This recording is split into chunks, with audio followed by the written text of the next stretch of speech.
Olá pessoal, bem-vindos a mais um vídeo do canal do Professor Irineu. A gente vai dar início agora a uma série de vídeos que tratam de dúvidas matemáticas, né? Uns conceitos que a gente trabalha nas aulas e que às vezes passam meio despercebidos e que geram algumas dúvidas, e a gente vai procurar esclarecer nessa série, que a gente vai dar início falando sobre os números primos, né? A gente vai responder a uma pergunta bastante comum em problemas, principalmente de análise combinatória, de probabilidade, quando a gente vai resolver algumas situações em que a gente trabalha com números primos e a pergunta é: o que é um número primo? É um conceito não tão difícil, mas às vezes as pessoas se confundem e a gente vai procurar esclarecer isso agora. Existem algumas definições comuns de número primo. Um número primo, ele é um número que é divisível apenas por 1 e por ele mesmo. É uma definição clássica. Outra definição é a que diz que o número primo é todo número que tem dois e somente dois divisores, ele próprio e a unidade. No caso aí, essas duas definições, obviamente, significam a mesma coisa. Então, a gente sabe que se um número ele tem apenas dois divisores, ele é um número primo. Exemplos, né? O número 5, ele é primo, pois só é divisível por 1 e por 5. Então, se ele só tem esses dois divisores, ele é um número primo. O 7 também, ele é um número primo, pois só é divisível por 1 e por 7. Então, esse é o conceito básico de número primo. É um número, ou qualquer número, que tenha apenas e tão somente dois divisores. Por exemplo, o número 6, ele não é um número primo, uma vez que ele é divisível por 1, por 2, por 3 e por 6. Então, como ele tem mais de dois divisores, ele não é um número primo.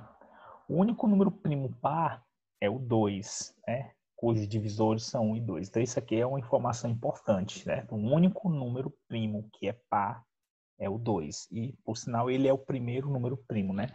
As definições de números primos, elas são válidas para números inteiros positivos, certo? Então, a pergunta que às vezes surge: os números negativos são primos?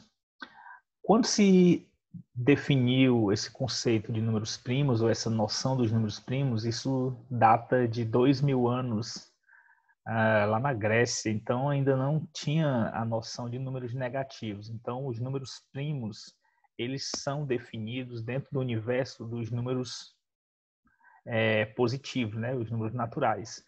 Então, se a gente aplicar aos negativos o conceito de número primo, a gente teria que fazer uma adaptação a esse conceito, né? Uma vez que o conceito, os dois conceitos que a gente trabalhou no início, eles não abrangem os números negativos. Então, para incluir os números negativos, a definição de números primos seria que número primo é todo número inteiro que possui exatamente 4 divisores. Então, se você expande o conceito dos números primos para os números negativos também, você deveria acrescentar esses dois, né, divisores a mais. Então, por exemplo, o menos 5 ele é primo, pois possui exatamente 4 divisores, né? Menos 5, menos 1, 1 e o 5. Do mesmo modo, a gente pode dizer que o 5 ele é primo, né? Continua sendo primo, porque ele teria também esses divisores, menos 5, menos 1, 1 e o 5. Então, para a gente acrescentar os números negativos, a gente precisaria apenas fazer essa observação, né, que a gente estaria acrescentando dois outros divisores, que seriam negativos, né?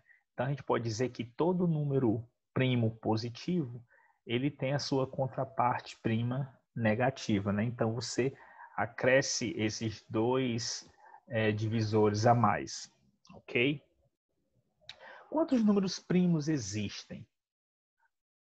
É sabido já desde a época dos gregos, né?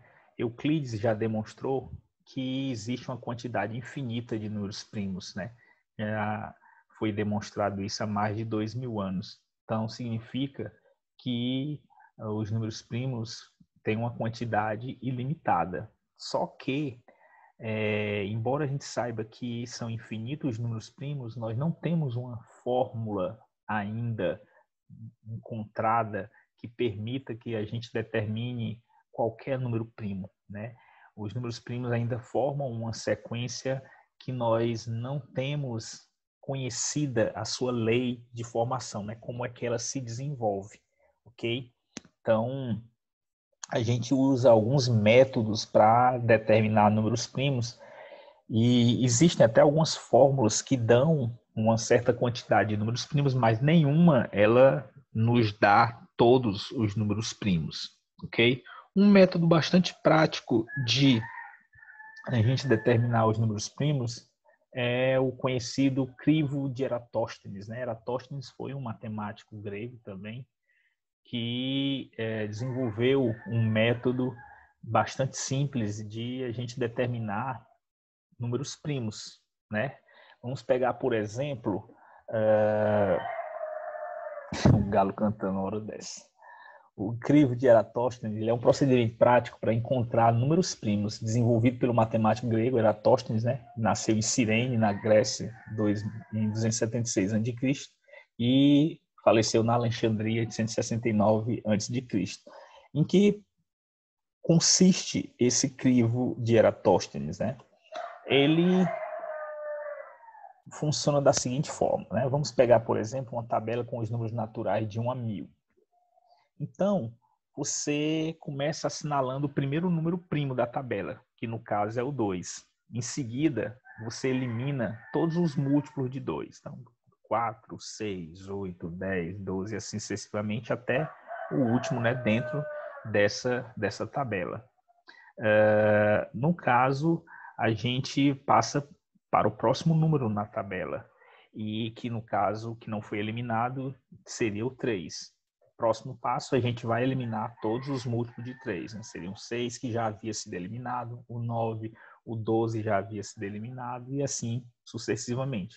Quando a gente eliminar todos os múltiplos de 3, aí a gente passa para o próximo número, né, na tabela que não tenha sido eliminado. O 4 já foi eliminado, então a gente passa para o 5. Então, a gente pega e elimina todos os múltiplos de 5. Sim, no caso, 10 que já havia sido eliminado, 15 que já havia sido eliminado porque é múltiplo de 3, 18 que já tinha sido eliminado, o 20, né, que já havia sido eliminado, que é múltiplo de 2, o 25, que é um múltiplo de 5, e assim por diante.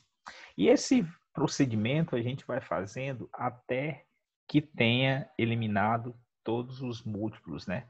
Aí o que é que acontece? Os números que não forem eliminados, os números que restarem por último nessa tabela, são os números primos dentro daquele intervalo.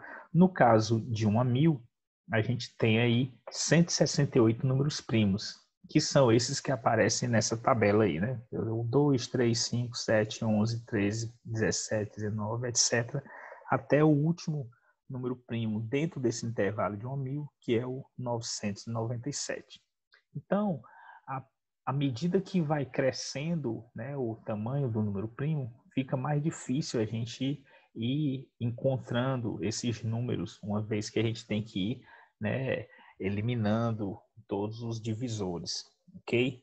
Então, esses números primos, eles são importantes porque eles têm muitas aplicações em vários ramos do conhecimento humano. Você tem aplicações na eletrônica, na arquitetura, na teoria musical, etc. Mas, hoje em dia, um dos principais usos dos números primos é na criptografia. Né? Hoje em dia é muito importante que a gente tenha segurança, né, nas transações bancárias, meio de senhas. Quando você acessa um site, quando você navega na internet, por exemplo, você precisa que os seus dados, né, sejam confidenciais. Esses dados são criptografados, né, de uma forma que seja difícil que alguém a quem você não esteja endereçando essas informações, que essa pessoa ela consiga né, traduzir aquilo que você está passando. Por isso, as suas informações são criptografadas. E essa criptografia, ela geralmente usa chaves de segurança baseadas em números primos gigantescos. Então, o uso dos números primos na segurança, ele é primordial. É uma das aplicações mais importantes, né? Se você quiser saber um pouco mais sobre essas informações, né? Eu tenho aqui como referências essas páginas que eu usei como referência para fazer esse materialzinho básico. E você pode encontrar as informações mais detalhadas. Eu espero que vocês tenham apreciado essa pequena informação sobre os números primos e a gente vai voltar em próximos vídeos com mais dúvidas matemáticas. E qualquer dúvida que você tenha, qualquer sugestão que você tenha, deixa aí nos comentários do vídeo que a gente, nos próximos vídeos, vai estar procurando tirar essas dúvidas. Um grande abraço para vocês e obrigado por assistirem. Até o próximo.